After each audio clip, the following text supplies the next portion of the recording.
RCM Secretariat, Honorable Ombudsman, representative of the Office of the Immigration Detention Ombudsman, esteemed members of the Technical Working Group, ladies and gentlemen, good morning.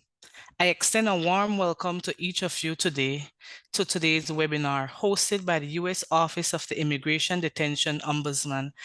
As the Presidency pro tempore of the RCM, the Government of Belize is honored to convene this session, underscoring our commitment to promoting humane migration management within the region. I want to express our gratitude to the Office of the Immigration Detention Ombudsman for the contribution they will share today and overall their dedication to improving conditions in immigration custody setting. Ombudsman, your office plays a crucial role in establishing a system that prioritizes the well-being and the fundamental rights of detainees. I look forward to learning more about your insight and strategies, which will benefit not only our region, but also the millions of individual or region systems support. The scrutiny on immigration detention practices have intensified in recent time, reflecting the multifaceted challenges facing our region, from economic migrants seeking opportunities to asylum seekers fleeing prosecution. The complexities of migration intersect with legal and logistic hurdles, often resulting in detention, and the challenges followed are compounded further by vulnerabilities of detainees' population, including women and children. Addressing these issues demand comprehensive, accountable, and transparent approaches to immigration detention, a responsibility we share as a region. Today's webinar is a significant in reaffirming our commitment to this cause. By fostering collaboration and solidarity, we can work together towards a future where immigration detention practices prioritize respect for human rights and the well-being of all individuals. As PPT Belize is encouraged by your participants, which reflect your dedication to promoting and protecting the rights of migrants by prioritizing human treatment and respecting the rights of detainees. We address the underlying factors like poverty, insecurity, and lack of opportunity that drives migration. Improving detention conditions reflect broader efforts to uphold human rights and dignity, which are fundamental in addressing the root cause of immigration and promoting social justice. I urge each of you to actively engage in our discussion, share your insight, and contribute to our shared goal of advancing humane migration management. Thank you. Muchas gracias, Tanika, por estas cálidas palabras de bienvenida de parte de la PPT de Belice. A continuación, le cedo la palabra al personal de la OIDO para que también nos den unas palabras de bienvenida. Por favor, adelante.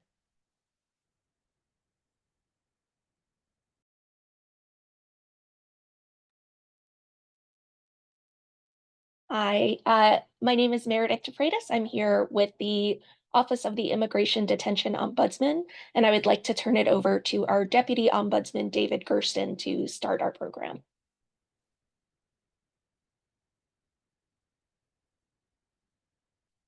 Okay. Hi, everyone.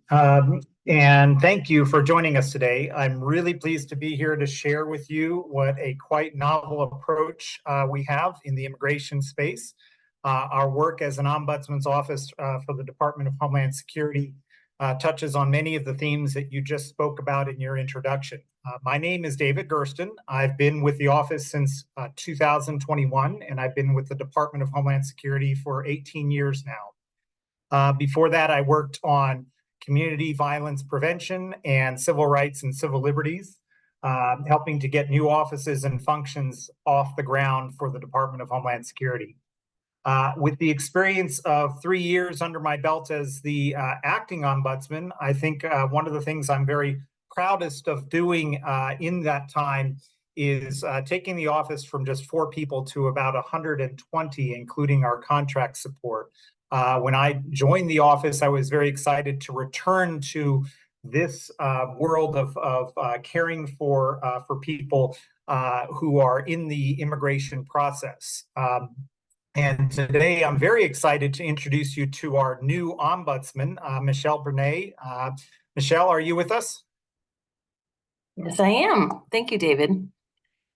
Thank you so much, everybody. I really appreciate the opportunity to join you all today for my new role in this office as the Ombudsman. And I'm so proud of what this team has accomplished over the last 4 years, and really pleased that they will be able to present on all the work that they have done before I arrived. I joined this office directly from my previous role at the Family Reunification Task Force here at DHS, an interagency task force where I work to correct and mainly reunify families that were separated under past zero tolerance policies and work towards family unity programs within the administration. I really look forward to bringing that same compassion to my role here. I have worked with immigration detention issues in the past, and am so pleased that we have this opportunity to focus on this topic. We really think of today's presentation as the beginning of a conversation, and we consider it our responsibility as an organization that is moving towards safer, more humane systems to share our knowledge with you and to offer support where we can. To that last point, I encourage you all to contact us if we can be of any assistance in helping you develop similar models, whether it's in your current role focused on migration or in future roles where independence, impartiality, and confidentiality would create an improved system. And with that, I'm going to hand it over to the experts and let our presenters introduce themselves. Thank you. Hi, good afternoon. My name is Allison Posner. I am the director of our external relations team. And as I mentioned, I'm Meredith DeFreitas. I am the Deputy Director for External Relations. Great. And as I mentioned, I'm David Gersten, and we are also joined by Lucy Lizolino from our Policy and Standards team. We're thankful that Lucy is bringing her Spanish skills to help moderate the chat feature on this webinar. We're here to give you an overview of our work in the immigration context in our unique role. We're hopeful that we will provide you with important steps to take and factors to consider if you wish to move forward with developing a similar office in your own country. Next slide, please. So today we're going to go through what an ombudsman is. We're also going to talk about our office, provide you with all the information you could ever want about the Office of the Immigration Detention Ombudsman. We're going to talk about how we came to be here and the steps we took to build our office.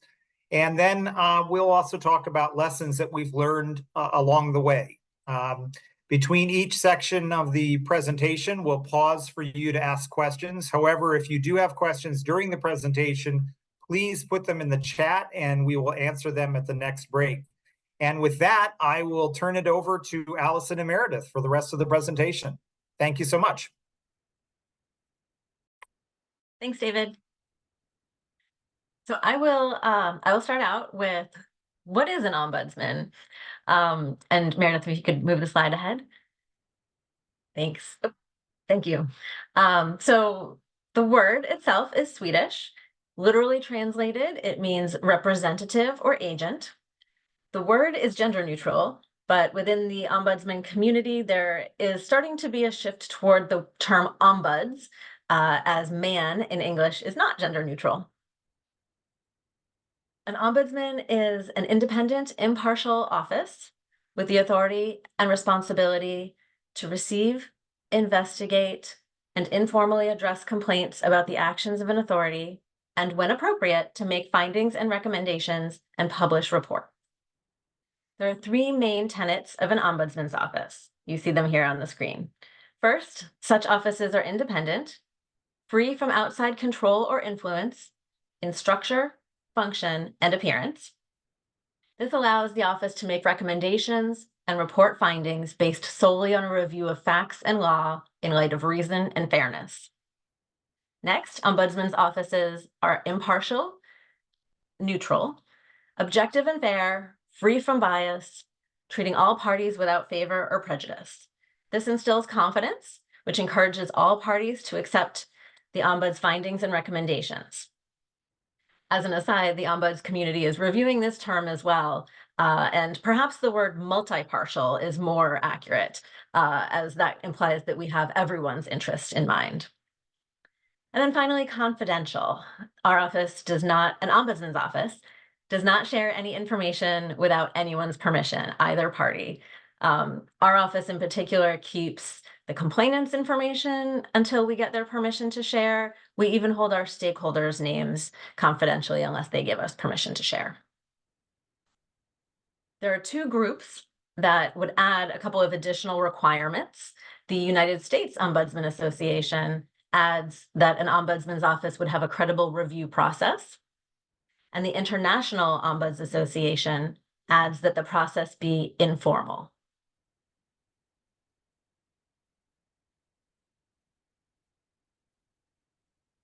So there are several types of ombudsman. Very first is a decision about whether an ombudsman's office would be internal to an organization, which means it would receive complaints concerning an organization's actions and failure to act, its officials, employees, contractors, university, or like as an ombudsman within a university or a corporation, excuse me, or whether the office will be open and available to the public. Our office is a public advocate, a public ombudsman. Next, to look at a couple of models. The first model is a classical model. These offices are traditionally independent legislative agencies with general jurisdiction over government policies and processes. Their mandate or authority is often established by law. These offices generally have authority to conduct investigations and make recommendations for appropriate redress or policy change. Some local governments have established classical style ombudsmen for general concerns. The state of Hawaii is one example. Others have created ombudsmen that specialize in specific areas, such as corrections or education.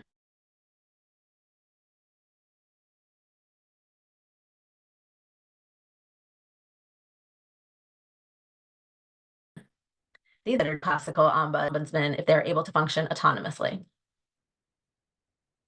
Now, the advocate model, these are either in the public or private sector. They evaluate grievances objectively, but are authorized or sometimes required to advocate on behalf of individuals or groups found to be aggrieved.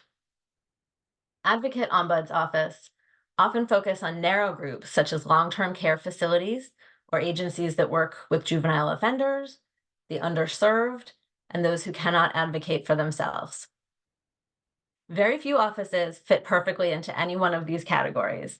Our office, OIDO, is a public classical advocate ombudsman's office. So why are we here talking to you today? Why does an ombudsman's office make sense in this space? First, I think, as we all know, any government's care of migrants is a challenging issue with lots of attention from government, public, media, lots of strong feelings. In the United States, there was an absence of accessibility and transparency around complaints from people in the care of the Department of Homeland Security. Some existing oversight was either a part of the organization or hired by the organization, such as agencies' offices of professional responsibility or private contractors hired by the agencies. Many were not set up to receive and investigate individual complaints. An ombuds office like ours provides assistance, and if it cannot, provides a clear explanation why. It gives the complainant, which the person in federal care, the same power as that of the agency. Now I will pause and double check if there are any questions, either in the chat or anyone wants to speak up and ask.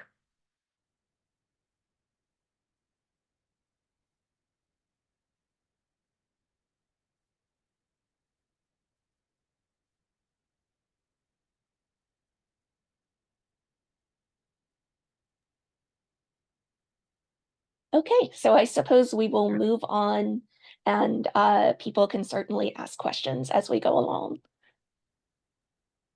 So moving on to, oh, I'm sorry. Pedro Peralta tiene la mano levantada. Adelante.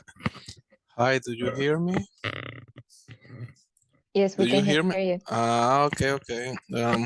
I am Pedro Peralta. I'm the head of the Department of Immigration of Policies and Procedure at the Minister of Foreign Affairs at the Dominican Republic. And I want to say that I see very well and the ombudsman figure and that plays a crucial role in human rights and in immigration. And I think that you told me now the importance of this figure in relation to these issues, like the protection of migrants, monitoring conditioning immigration on the detention centers, the denouncing of discrimination, and promoting fair and the humanitarian migration policies. Um, and uh, and that's what I want to share with you. Thanks. Thank you. Thank you.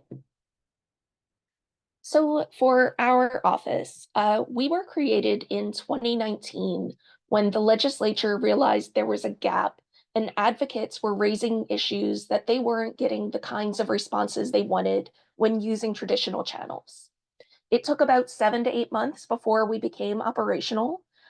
Congress actually sent letters to the department in 2020. And in 2021, we actually started our first normal operations, though at first it was very small. We placed our first case manager at a facility in Georgia in September of 2021. We knew there would be challenges in setting up a new office, including those inherent for caring for people. We wanted to focus on independence and promoting and supporting safe and humane conditions, and also focus on how people perceived us as an objective, credible group dedicated to improving the system. And so to that end, the worst we could do would be to offer services and then not be able to provide them. So we were able to start quickly with people already in the department who were familiar with the issues. And then we brought on people to do human resources and hiring. And also we started developing a database so that we could store information for all of our programs. We spent time thinking about how we would implement our mandate, how we would be recognized within the department, and then also spent a lot of time working on the business of setting up a new office. So what our authorities said, the law that enacted us authorized our work. It spelled out that we were independent from department agencies. I'm sure all of you have heard of ICE. We are not a part of ICE. We are also independent from the other oversight agencies in this space, and we report directly to the highest authority, which in this case is the Secretary of Homeland Security. We were to develop and maintain a neutral, confidential process to receive, investigate, and address violations of law, policy, or contract terms, including misconduct. We were also to be granted unfettered, that's unrestricted access to all facilities and records, and we have the authority to conduct unannounced inspections. We are to assist individuals and make recommendations to address larger concerns. We are to give the agencies we oversee 60 days to provide formal responses to our inspections and investigations. We had to work with the other offices in the department in a complementary manner, and we have to report annually to Congress on our activities, our findings, and our recommendations. So that spelled out a lot of the activities, but there were still a few pieces missing. For example, there is another ombudsman office within the Department of Homeland Security whose statute specifically says that the department will not review its reports. And that's a piece that I'm sure many of you are familiar with bureaucracy. That is a piece that can really slow things down as you have more and more people that are reviewing our reports. So a little bit more about our office. We have authority over the condition of the care the government provides to immigrants, but not on immigration status or any decisions about release. We can look at concerns from the time someone is encountered at the border through the time they are with DHS, including any processing and transportation, until they are released or removed from the country. And we do this with a 3-tiered approach. On the individual level, OIDO staff goes into over 100 facilities and speaks directly with migrants. This helps work out problems individually by listening to concerns, getting access to services, explaining processes, and speaking with government and facility staff. These OIDO staff, our case managers, try to resolve concerns at the lowest possible level. At the facility level, the office does inspections of facilities, sometimes announced and sometimes unannounced. We don't just go on a regular schedule, but based on specific issues of concern raised by the case team, stakeholders, news media, or other input we might get from inside or outside of the department. Our inspections office also reviews contracts to make sure all terms are adhered to, and often revisit facilities to make sure that previous recommendations made by other oversight groups have been accepted and maintained. Each inspection ends with recommendations presented to the agency, and then the agency is required to respond formally, and then both pieces of that are made public. All of these reports can be found on our website, dhs.gov/OIDO, and we have many of these reports also translated into Spanish. And then at the systemic level, our policy team uses individual cases, complaints raised by legal providers and advocates, and the results of inspections to develop recommendations for policy change to address systemic concerns. Our group, my group and Allison's group, we conduct public engagement. We meet with stakeholders at all levels. We work with legal service providers, faith-based groups, community groups, Congress, media, and consulates to hear concerns and share updates from our work. And here on our slide, we have a picture where here David and I visiting with some service providers in San Diego, California, one of our inspectors here in a facility, and then our case manager speaking to some folks that are in ICE custody. So something kind of interesting that developed as we were doing our work is this sort of distinction between case assistance and redress. Our office's statute gives us the authority to review and address potential violations of law, policy, standards, and contract terms related to treatment of people in the department's care. When we resolve one of these issues, we call it redress. For example, we may receive a complaint that the food is making someone sick, so we investigate and we may find that the facility is violating food safety standards. We work with the facility then to ensure food is prepared to standards in the future, providing the person with redress and the food is brought up to standard. This improves the situation for everyone in the facility. These standards that we are using to compare conditions in facilities are created by ICE and by Customs and Border Protection, and you can find all of these on the DHS website, and we're happy to share links if you want to reach out to us. However, there are many concerns related to safety and treatment that are brought to our attention that we can still address, though they fall outside the formal scope of our mandate. When we resolve these, we call it case assistance. For example, if someone is having trouble understanding a form written in English, we can provide them with the form written in their native language. There has been no specific violation of a law, policy, standard, or contract, but we can still assist. And this is the majority of the work of our case managers. So that was a little bit about us. Are there any questions about our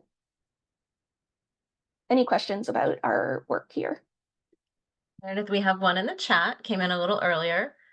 It says, how is an ombudsman appointed and by whom? Oh, the ombudsman is appointed, it's a presidentially appointed position. So it's the president of the United States who makes this appointment.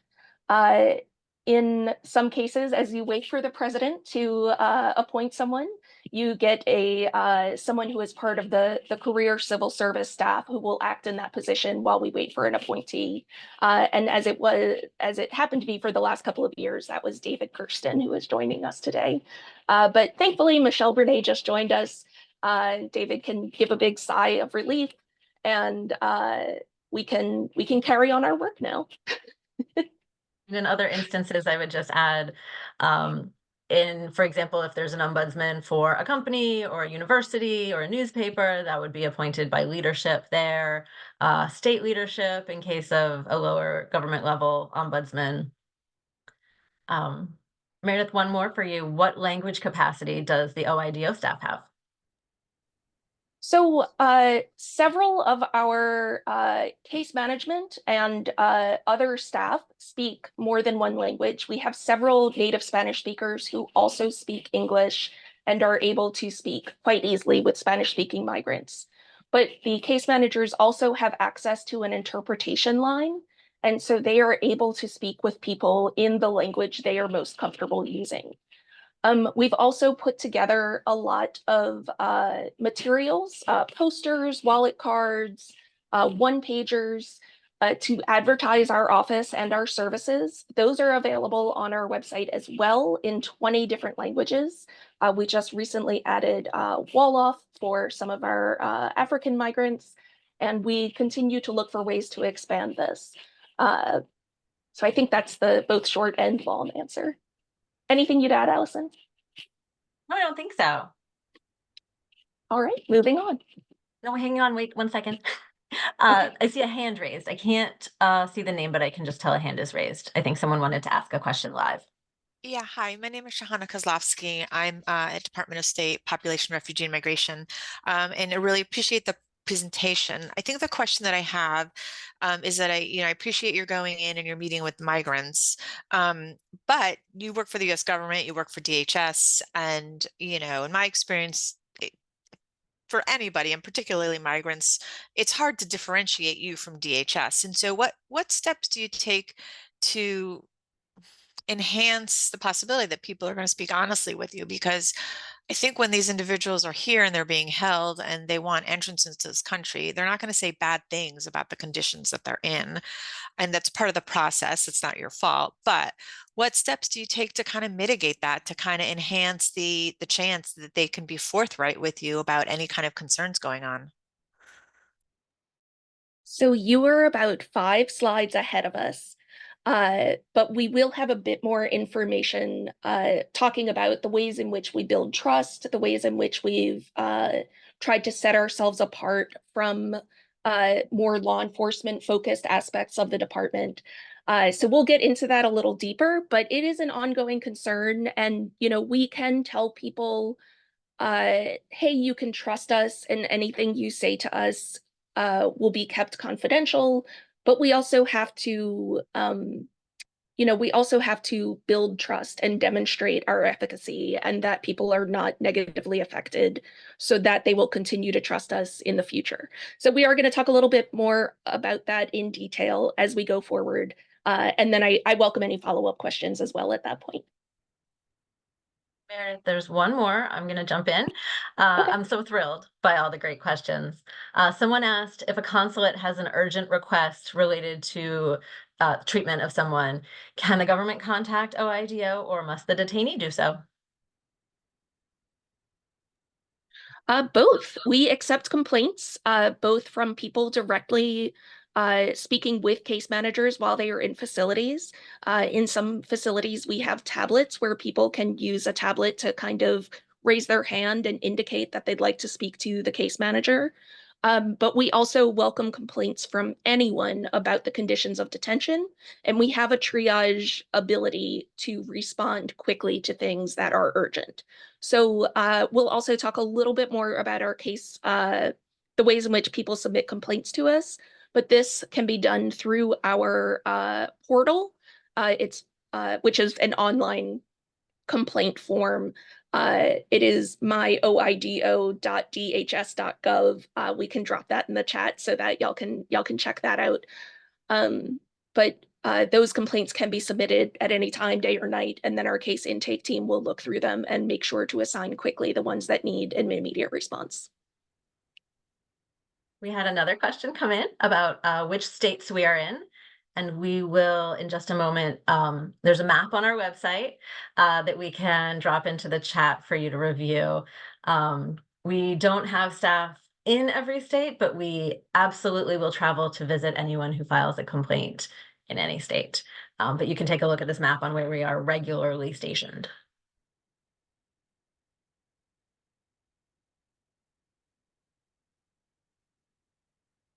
Okay. Let's move on.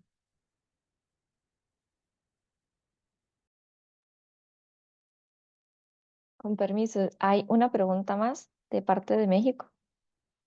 La pregunta es si reciben quejas de personas que ya se encuentran en su país de origen.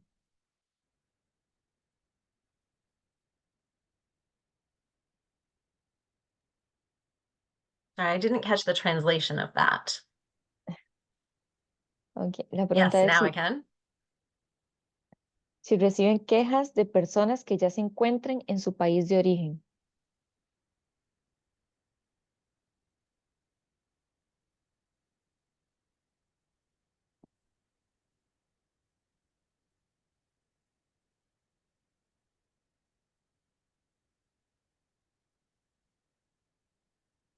The question We is can, yes.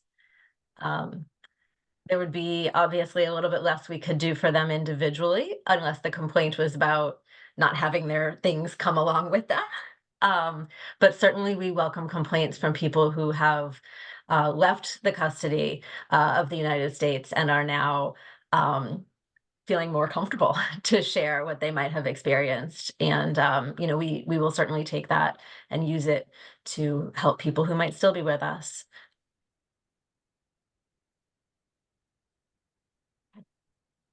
All right, we'll keep the great questions coming. And in the meantime, I will talk a little bit more about how we set up our office. So first, we took a look at staffing and leadership, and we found that it was really important to consult the leaders within the system. Someone asked earlier about, who appoints the ombudsman and who establishes the office. Those are the people that are really important to make sure that you're engaging with frequently, and particularly to make sure to understand their expectations. And then speak with other ombudsmen to work on other, understand how they're doing their work. Also very important. And there may be people working in similar fields, right? Like there are people working in states, in state bureaus of prison, some maybe similar conditions. And be sure to engage with these groups early and often to report progress. I think consider also staff who have worked in a setting like you'll be in. And consider others who have different experience. So for example, an ombudsman for juvenile justice would be, well placed to hire a former probation officer, someone who's worked in something similar, but not quite the same. Think about working with contractors to get the most out of their skills and flexibility. In our case, it was much easier to get contractors on staff quickly in areas of the country that we needed to be in.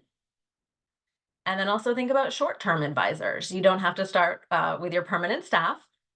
In our case, we brought on people who had recently retired from the federal government, as well as people on loan from other government and department offices in the early days. I would also say if you can decentralize our staff. There was a question earlier about where we are in the United States. We found that people absolutely do not want to deal with Washington, D.C. They prefer the local representation. So that's what we did. We put our staff throughout the United States, and they work to resolve the issues locally. Both groups seem to really prefer that. And don't be afraid to move slowly on some things until you know what it is that you actually do need. For example, in the early days, we were looking for office space, physical office space, very large spaces. We knew we would have a large team, but then decided, to very much scale down because we were going to have most of our staff out in the field. Particularly the tenets of ombudsing, as we say, of ombudsman work. Train on that often, talk about it often. Discuss the type of office you're forming, building, discuss independence, neutrality, confidentiality, talk to others doing similar work. I will say the International Ombuds Association has truly excellent resources. And also work to find people who have and teach people who don't have about the mindset of an ombudsman's office. We work with a lot of former law enforcement staff. It's not always easy for them to be neutral or to convey their neutrality. Some of the interview questions we developed for job candidates focused on the ability to be neutral in a tough situation. And we still work with scenarios and examples for training our staff, particularly those case managers who are engaging directly with people in the government's care. And then finally, I would say make sure there's constant communication among the leadership team from the start. It's very easy for everybody, for a group of people starting something new, to be just focused on their individual piece of the work. So make sure everybody has the same end goal in mind and keep up regular communications. I think I see a hand.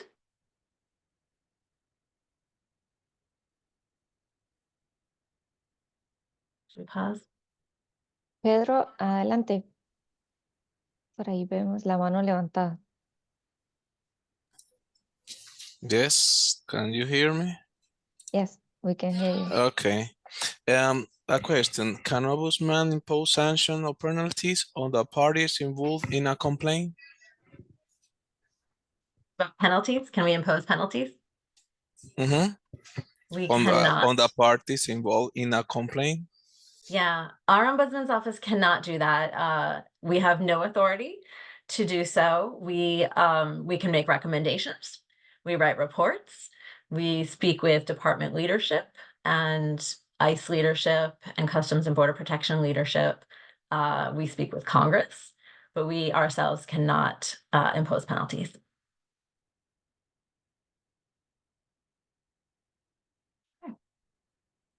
So I wanted to talk a little bit about really, what do you want the story of an ombudsman's office to be at the start, and particularly an office like ours? So in addition to setting up an office that's independent, neutral, and confidential, as we talked about earlier, I also mentioned earlier how an ombudsman's office can sort of rebalance the power between the parties. And I think this is especially important when working with migrants. So to our office, we settled on some four values that we wanted to be recognized as. So first, we wanted to be known as accessible. We go into facilities and we speak with people. Over 90% of our complaints come in this way. Other ways to reach us include a request to meet on paper or via a tablet for people's use in facilities. Some facilities have sign-up sheets. Our case managers do it in a variety of different ways, based on the variety of different ways that different places run. There's also the option to have a complaint filed by a family member or another advocate on our website. Our case managers carry personal electronic translators. They have the use of 24-hour language line. And as we said, our website's available in English and Spanish, and we have other materials in the 20 languages we've been asked for most frequently. We also want to be known as having a personal touch. We engage with stakeholders throughout the country to establish strong relationships. We have good relationships with the Department of Homeland Security and with leadership at the facilities we work in. Our case managers return to the same facilities each week, and they get to know people there. Both the people housed there and the people working there know who to look for. Next, our work is hands-on. We work inside the facilities to review and address reported problems. All inspections are conducted in person, and this was true even during the COVID pandemic. I'll share a couple of examples of our hands-on work. In one instance, we received complaints from people in a certain facility that they could not make legal calls out of the facility to a legal service provider. So our case manager went to every phone in every residential area of the facility, and she dialed the organization's number. She found that several of the phones needed repair, and she was able to work with the facility to get them fixed. In another instance, residents complained about the water fountain running warm in one particular dorm. The case manager went to each water fountain throughout the facility and compared the temperatures and found that that one was indeed broken. And then she worked with the facility while it was being fixed to bring in coolers of chilled water. And finally, as you can see from the examples, we want to be recognized as responsive. So our teams use general email boxes so that any team member can respond and provide timely responses to inquiries. We offer specific responses on actions taken on complaints. Our case managers go back to speak with individuals at the conclusion of a case and let them know what happened, whether they could or they could not help.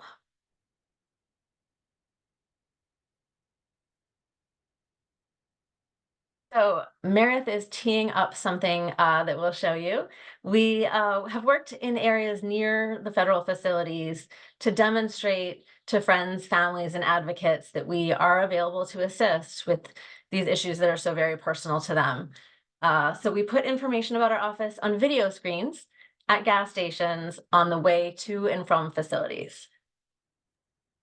And this will play in English and then it will play in Spanish.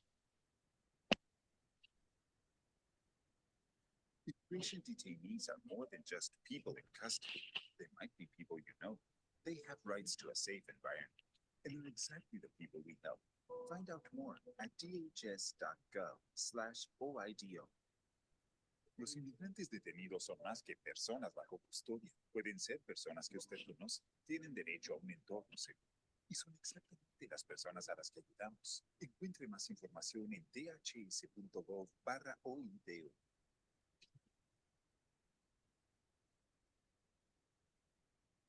Thanks, Meredith.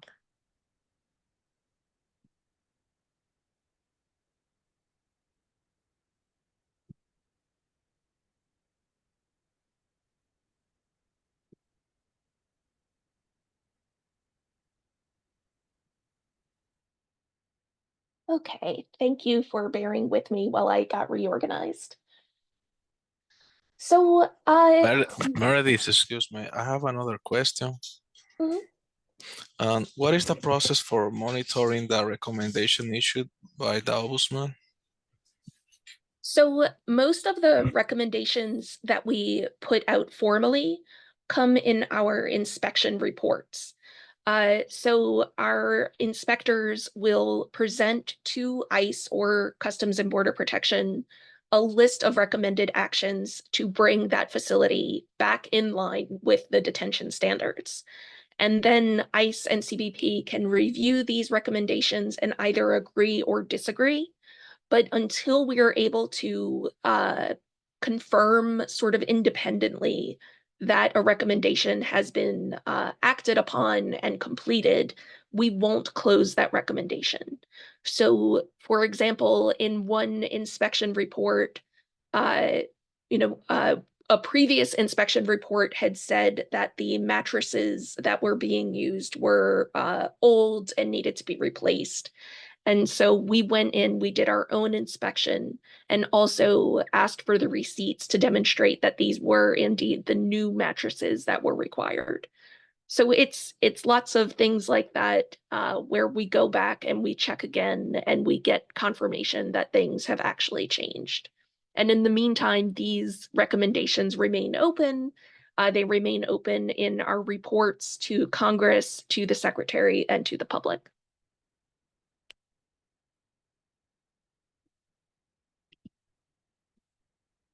Okay.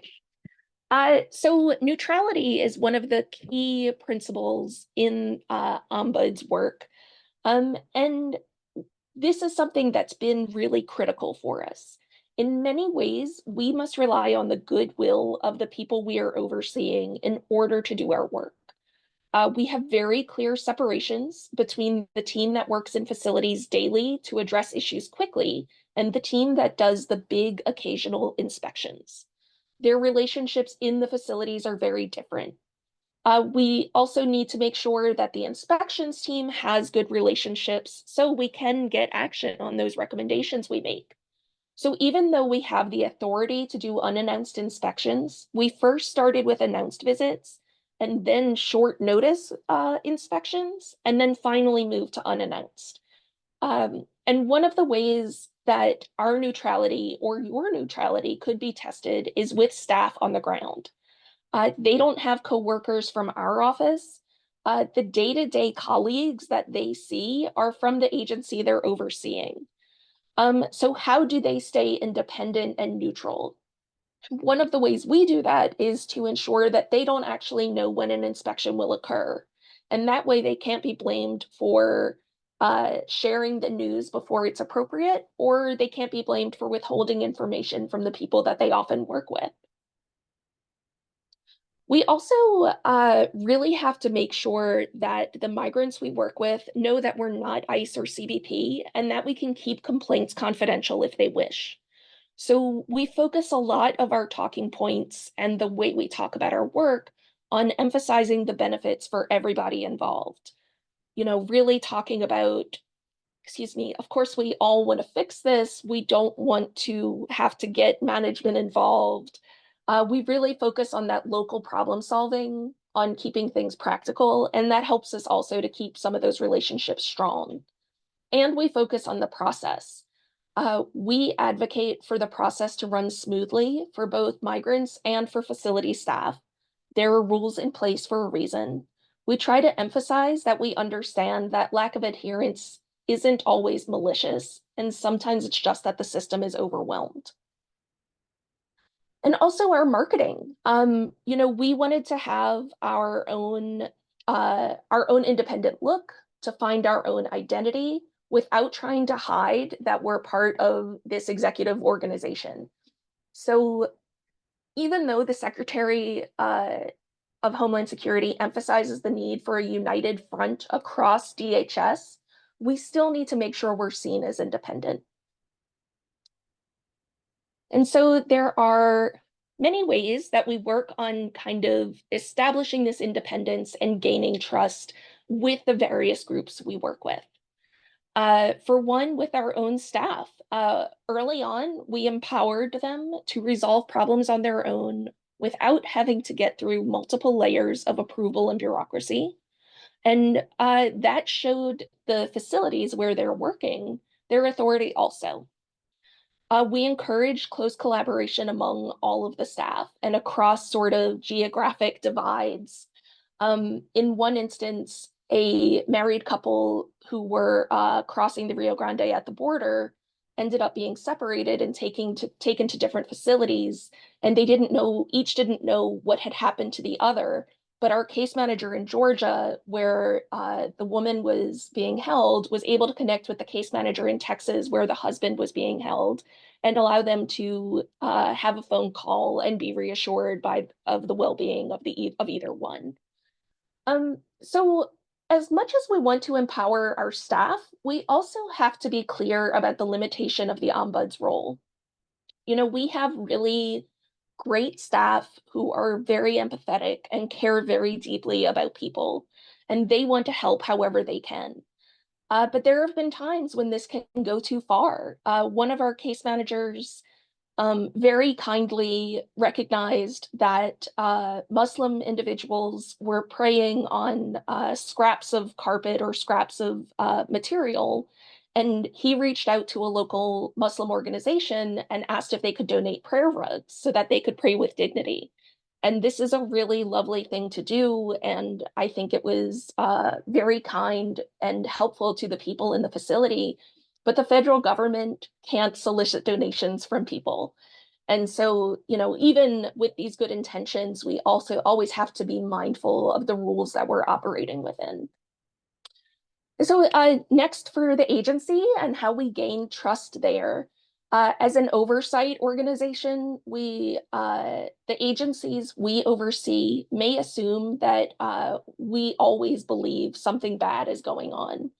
But we really are a neutral party, and we have to talk about this, and we try to share times when each side was right or wrong.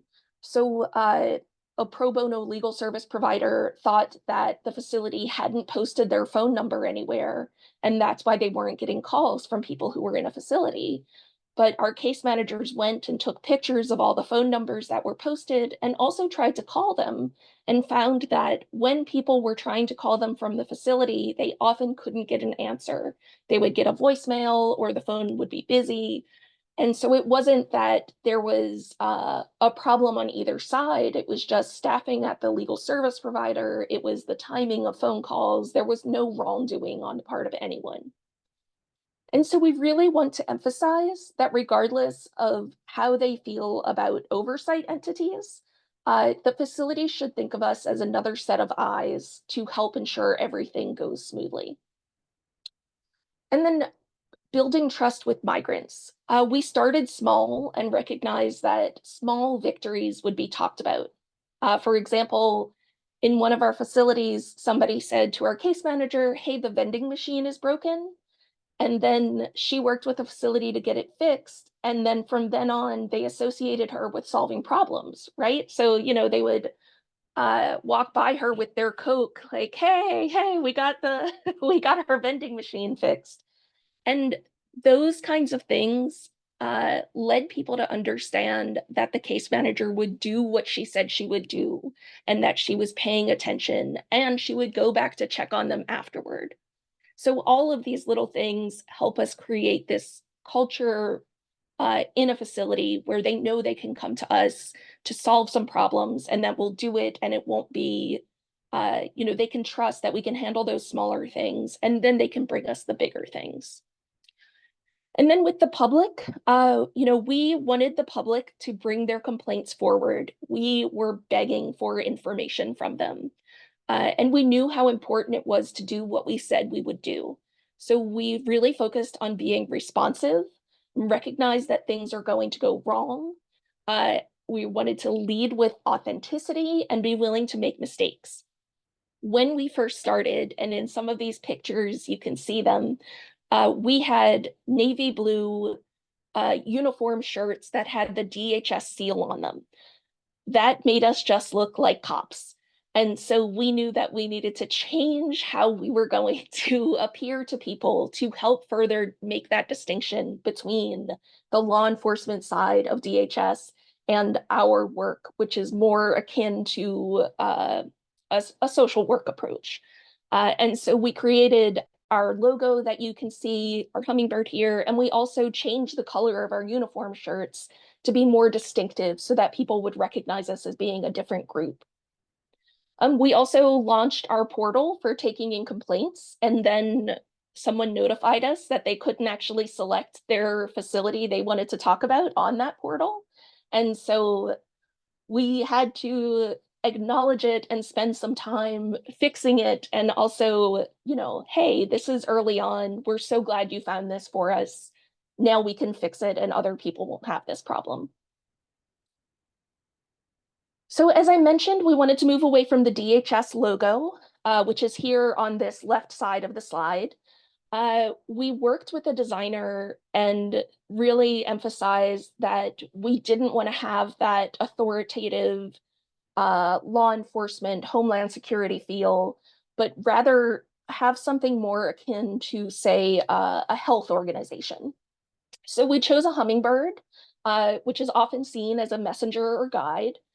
We chose a star that represents OIDO's focus on advocating for each individual and incorporates the traditional star found on the US flag. And finally, a shield, an image of protection and support. And so all of those things together, we thought really brought OIDO to life. Before I take over, there's a couple of questions. And I understand that the audio and the video that we showed was pretty quiet. So we will see if we can't remedy that and show it again at the end. I'm going to pull together two questions. One is, are you available 24/7? And the answer to that is unfortunately no. We do not have the resources to be in facilities 24 hours a day. We are very careful to monitor our incoming emails and complaints for urgencies. We've got a team that is solely devoted to that on our intake group. And we do have staff all across the country, so we are working in all of the US time zones. And one other thing I'll say about this leads a little bit into the next question, which is, are there any type of precautionary measures to prevent violations from occurring? Honestly, one of them is that sometimes our case team goes into a facility in off hours where they're not totally expected.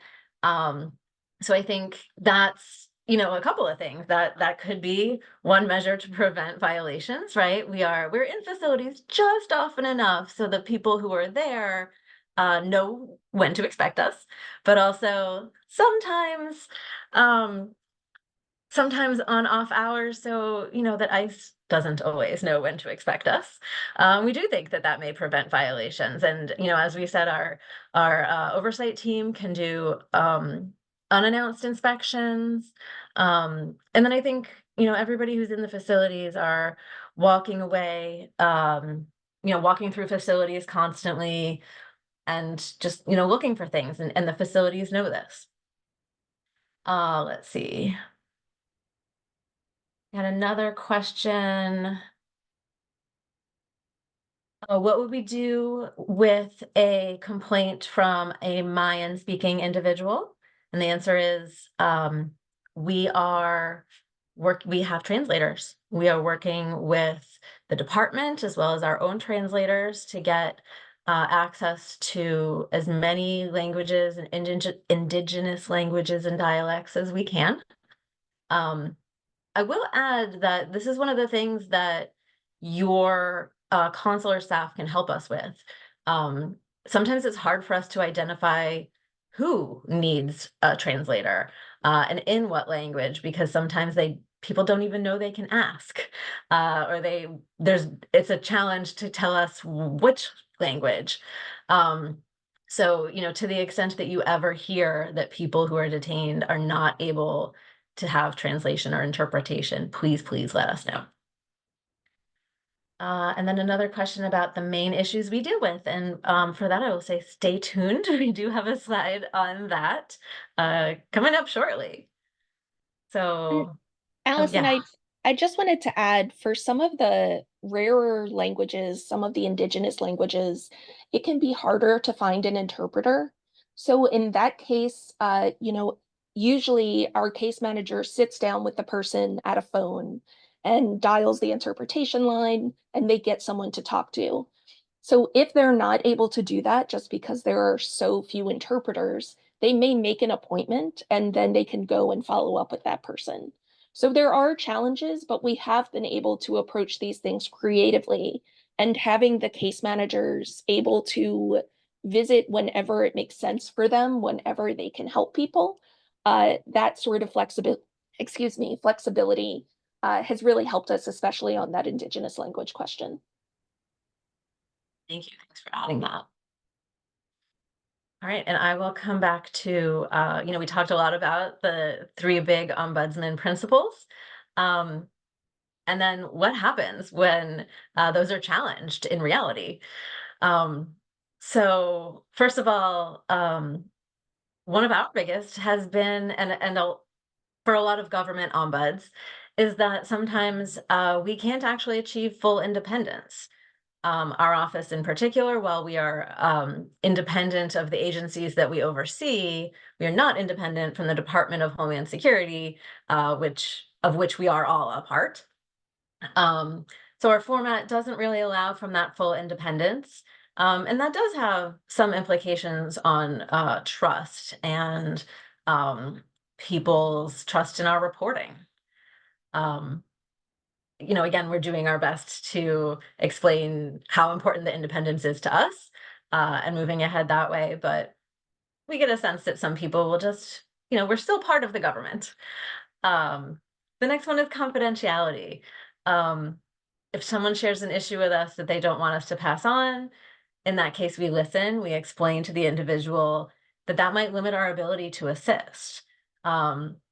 course, we would always abide by their wishes. And in some cases, you know, like a couple of the examples, we said that the water temperature is off. Certainly, that's a complaint that we could take anonymously.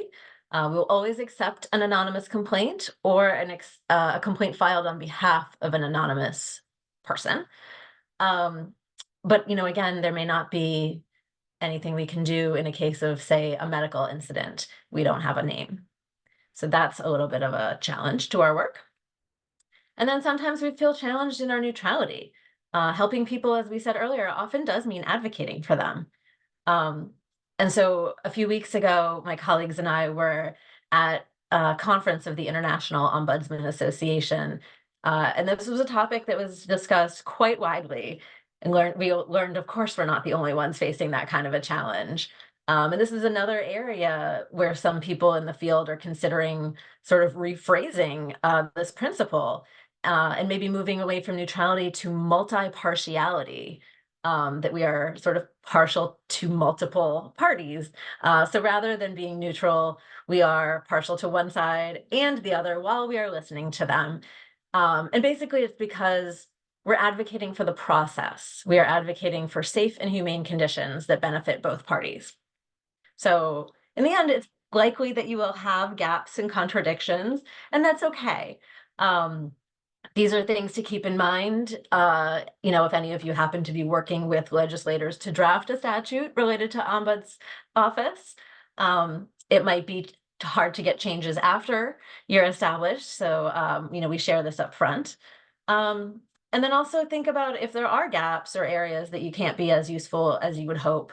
You know, who else can fulfill these mission areas? Are there other groups that you can work with? And maybe kind of establish, you know, some topics or issues that they can handle that others can't.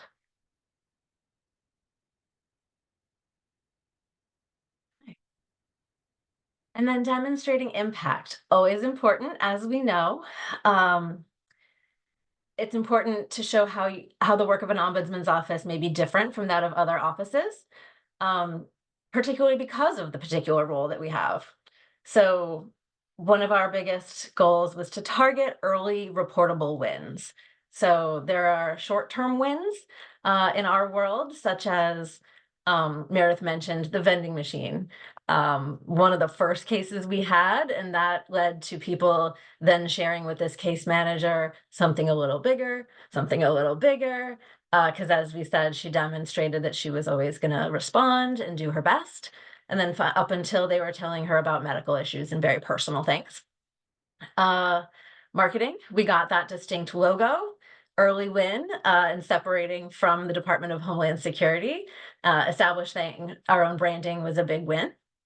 And then, you know, in our very first year in operations, we had a very small team, as David mentioned earlier. And as we continued to build up capacity, we still published an annual report. It was a little bit more limited than those that we are publishing these days, but we shared our accomplishments with Congress and with the public. Then in the medium term, a couple of years ago in 2022, we did a thorough investigation of medical care available to migrants during processing at the border. Upon confirming that most facilities were critically understaffed, our office published an alert to let the Secretary and Customs and Border Protection know about our findings so that that would assist them in making improvements. And then in the long term, we're still working to, and will continue working, to develop recommendations or additions for changes or additions to ICE's standards of care. So each section of our office shows impact on a very different timeline. You know, marketing was out there right from the beginning, and policy is a much slower moving ship. So you want to be sure to find and identify those quick wins and prepare for the longer term success. Here on our next slide, we have the answer to that question about the main issues we deal with. So you can see this compares our cases in 2022 and 2023. The biggest categories are about the facility environment, contact and communication. That's between staff and the people in facilities, as well as external parties and families, legal representatives, and the people in facilities. And then, of course, medical or mental health care.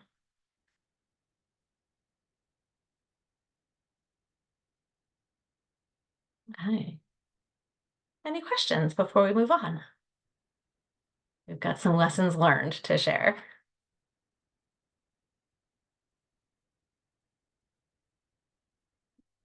I will turn it back to Meredith.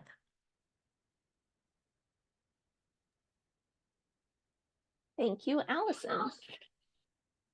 So some of the things we learned apply to the things that we do internally, and some apply to the things that we do externally.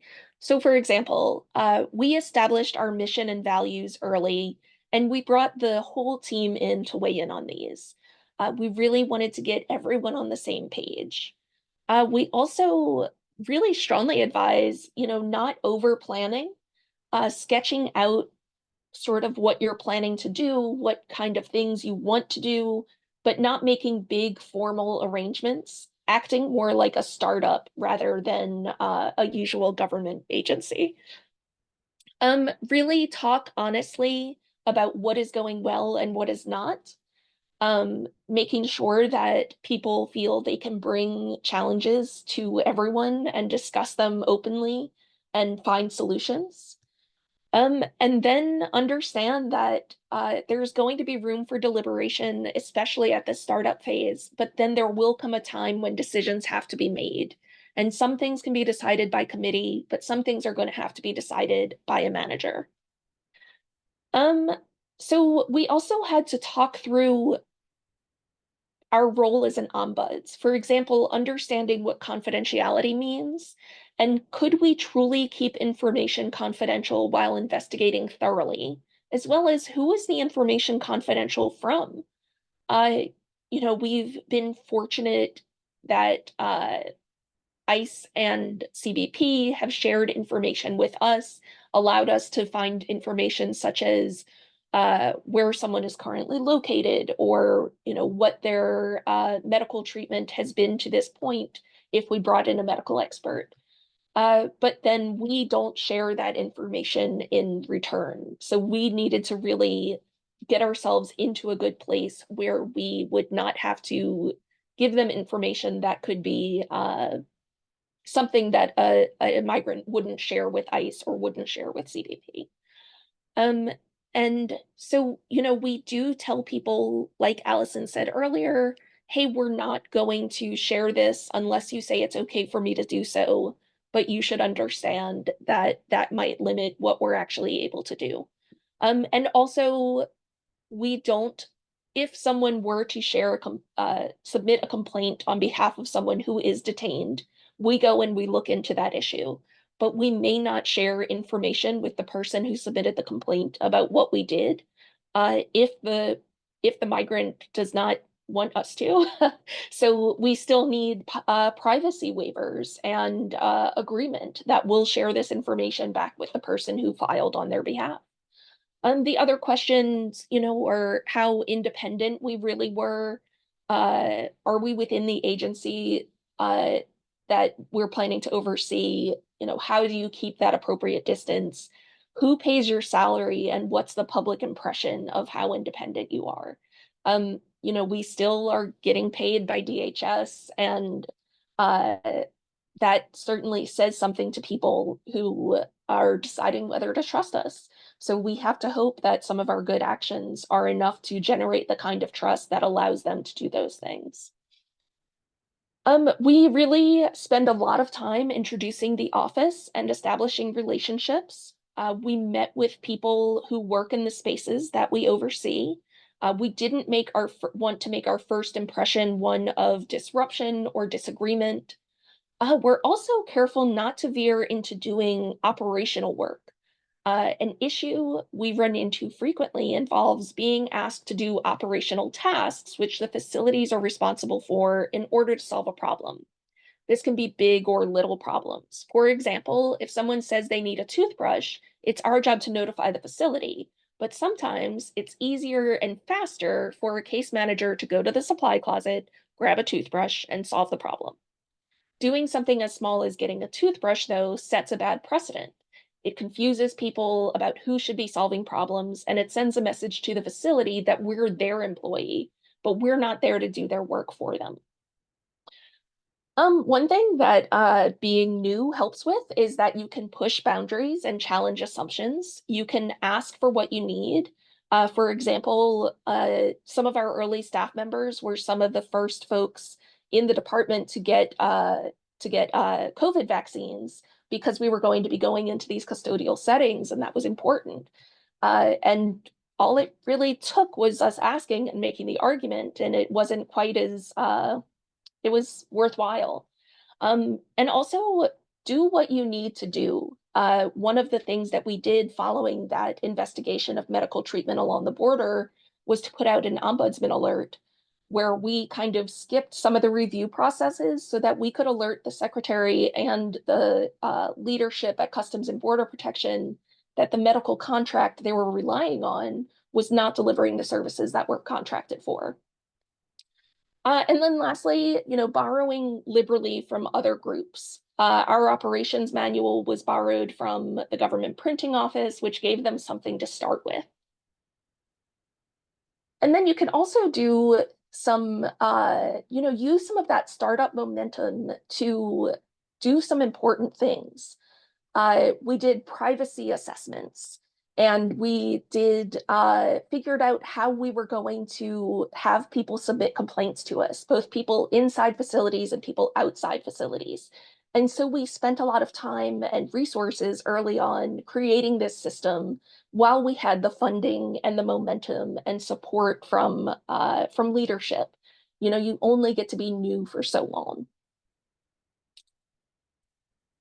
And then there are also some external lessons. Here, Allison is speaking to some immigration attorneys at a conference.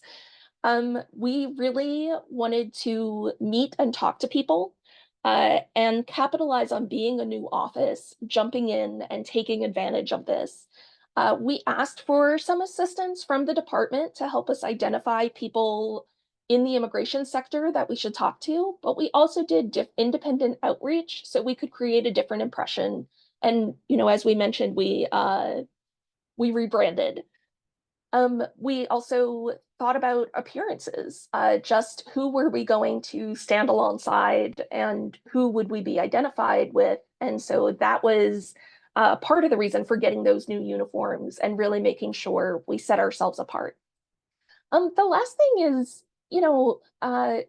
considering just how things look. One of the things that David has actually brought up several times is calculating the cost per case.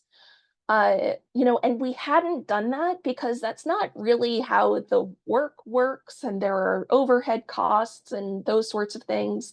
But we really do need to prove that our office is a good use of taxpayer dollars, and we wanted to show that we were cost effective. So, we had these startup costs and we had these overhead costs in the beginning. And so we really needed to make sure that we were showing results to go along with some of those costs that were being expended. And then thinking long-term and all of the things you cannot control. These are just a few headlines that I randomly pulled. That are just about actions that are happening at the department, happening at ICE or at CBP. The change in president meant that President Biden was undoing a lot of the things that President Trump had done. And, we have an election coming up this year. So what are the kinds of things that could happen that you really need to kind of be keyed into, even if you still have work to do every day? And I'm sure many of you are familiar with this very same thought process. So we have to think about, as we plan, we have to think about, well, what might happen to the budget? What might happen to Congress or to the presidential administration or policies? And there are some things that we can kind of plan for a bit in advance.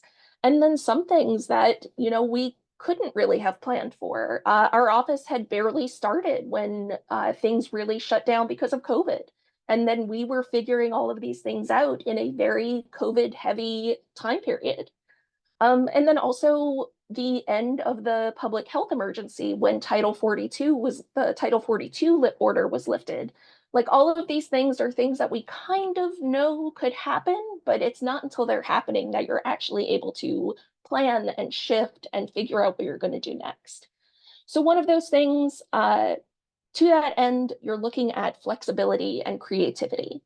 We early on hired contractors because our contract staff positions could be shifted as far as what their duties or locations would be. And that included being able to say, okay, actually a facility in Georgia or Alabama is closing, and so we no longer need someone there. We actually need to hire someone somewhere else. And being able to make these kinds of adjustments as our operations required them. We're also looking to the future. What kinds of things might we need moving forward, and planning some of those things. We're trying to sort out how we might do virtual visits and expanding the use of technology so case managers can communicate more promptly with people in facilities who have complaints. So just a few ideas and things to consider if you're considering this sort of office for the future. And we pause one more time for questions. Thanks, Meredith. We don't have any in the chat. You have some, feel free to speak up, raise your hand, or type it up for us. Well, I will go ahead and put up our contact information. The QR code on the left will bring you to our English website, and the QR code on the right will bring you to our Spanish website. And please feel free to make use of these email addresses here at any time. And you can also email us if you would like to sign up for our quarterly newsletter, where we will soon be announcing the release of our 2023 annual report.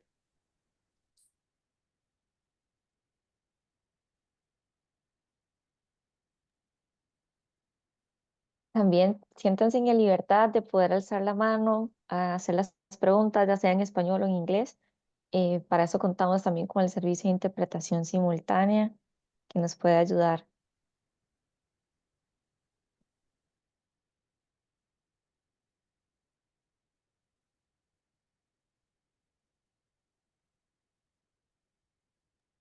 Well, perhaps while people think about it a little, I will try to play our video again and see if we can get better sound.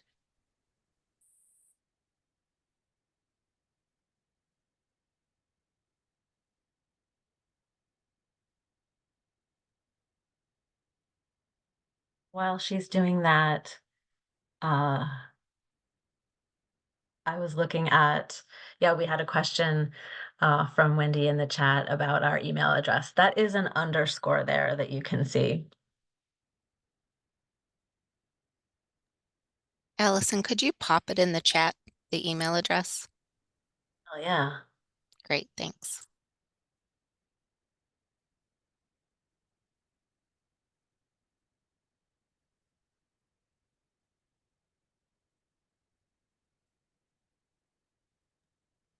Okay, I'm going to try this.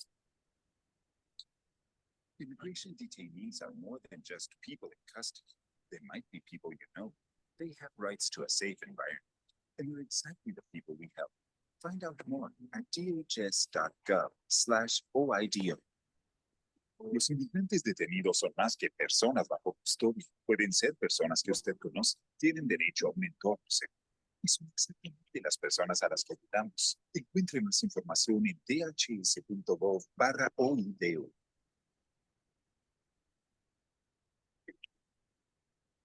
I don't think it was much louder. Well, maybe it was. We have one question about whether we depend on funding every fiscal year. And yes, our funding is from congressional appropriations. And it is determined every year.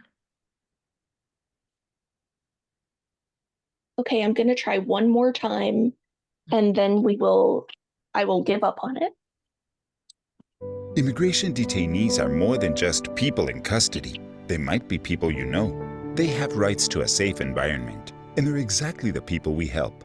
Find out more at dhs.gov/OIDO.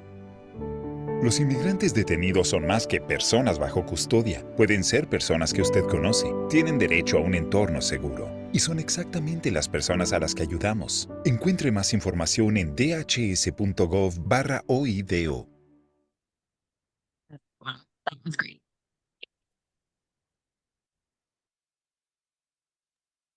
Thank you, everyone, for your patience.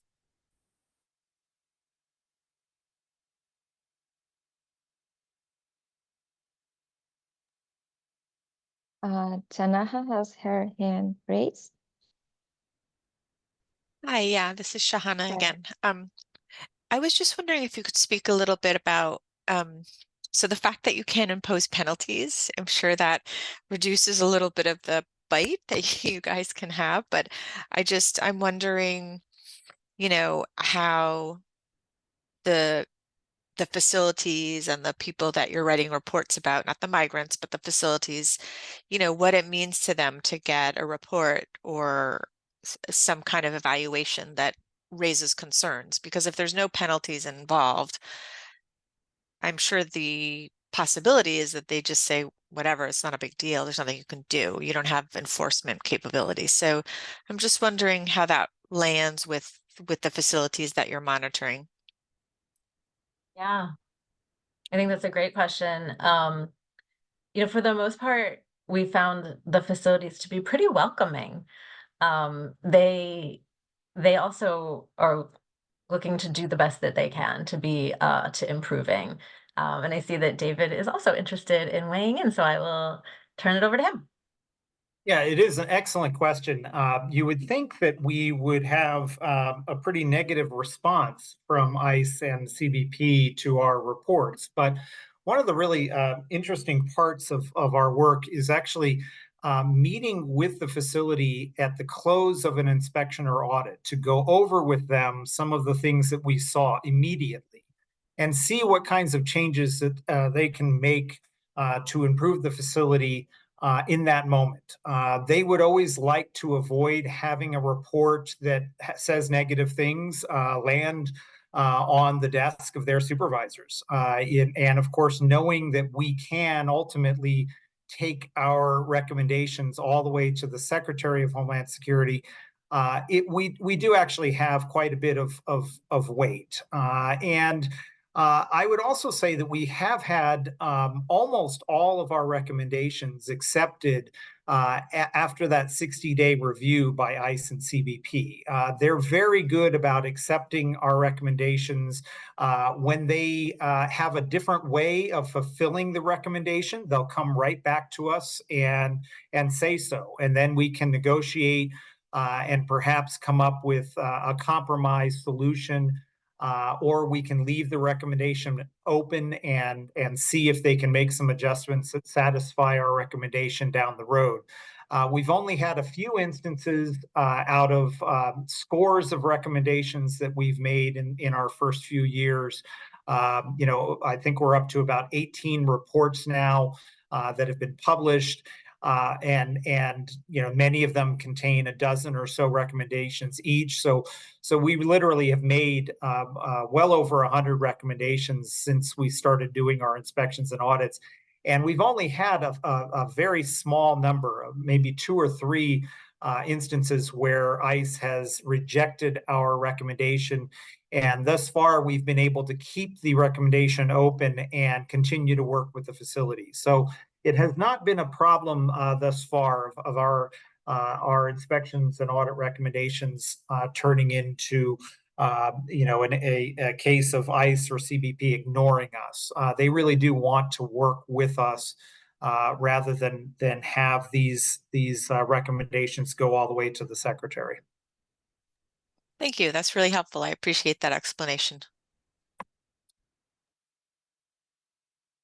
And we had one more question about the tenure of an ombudsman. In our case, as we mentioned earlier, our ombudsman is appointed by the president So she serves at the president's pleasure, and in another administration, there may be a new ombudsman.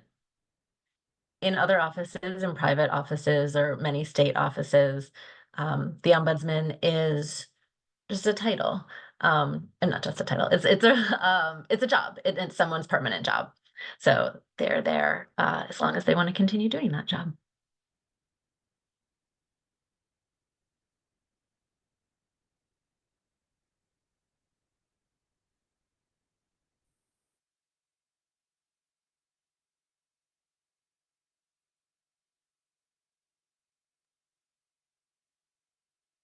I don't see other questions in the chat, but you do there have our contact information. That email right on the top, oido_outreach@hq.dhs.gov. That's the email address for Meredith and I and our team. So you'd reach us directly. And do not hesitate. We're happy always to engage with any of you.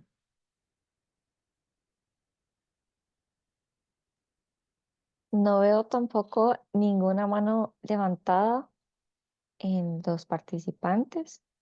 Creo que este sería el momento, si tienen alguna otra duda al respecto, que podamos apoyar.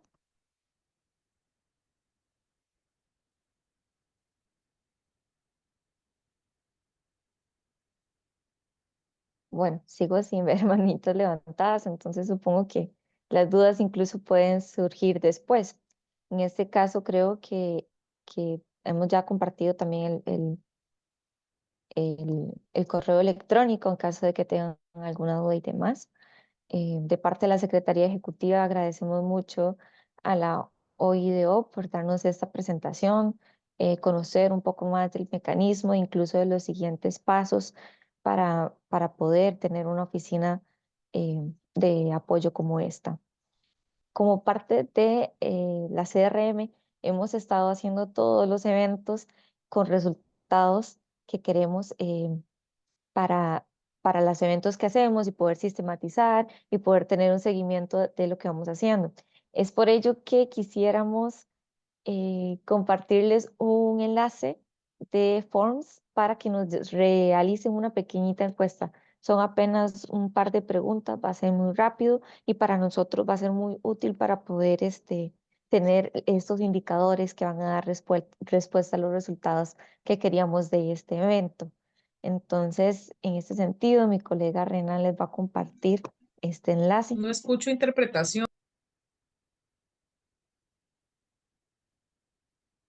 Tal vez los colegas de interpretación, si pueden hacer el switch del canal, por favor.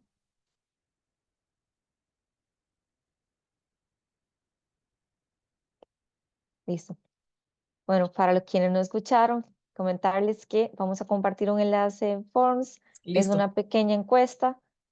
Simplemente queremos tomar ciertos indicadores, tenerlos en los resultados para poder sistematizarlos dentro de las actividades que tenemos en la CRM. Entonces, nada más nos dan un segundito para poderles compartir esto. Mi colega Renan, que siempre nos apoya con todo lo tecnológico, nos lo va a compartir en breve.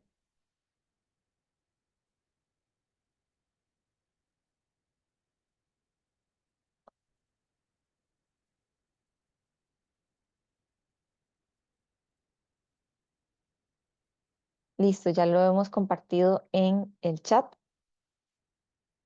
Agradecemos a todos los participantes que por favor puedan ingresar, se tomen 2 minutos nada más para que podamos tener estos datos.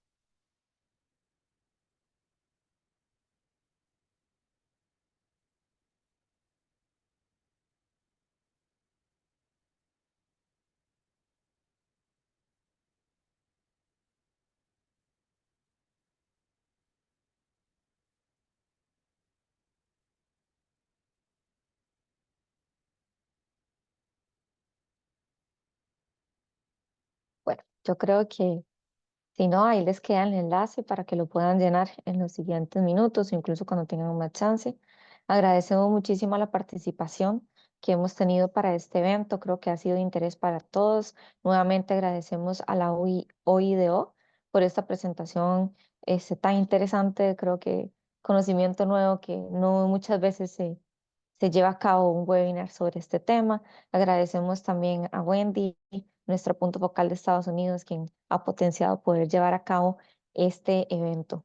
Esperamos igual forma, si tienen alguna duda o necesitan algún enlace o alguna información desde la Secretaría Ejecutiva, nos pueden escribir y nosotros con mucho gusto los podemos referir. Agradecemos nuevamente toda la participación y creo que con ello podemos dar cierre a este exitoso webinar. Muchísimas gracias y nos vemos pronto. Hasta luego.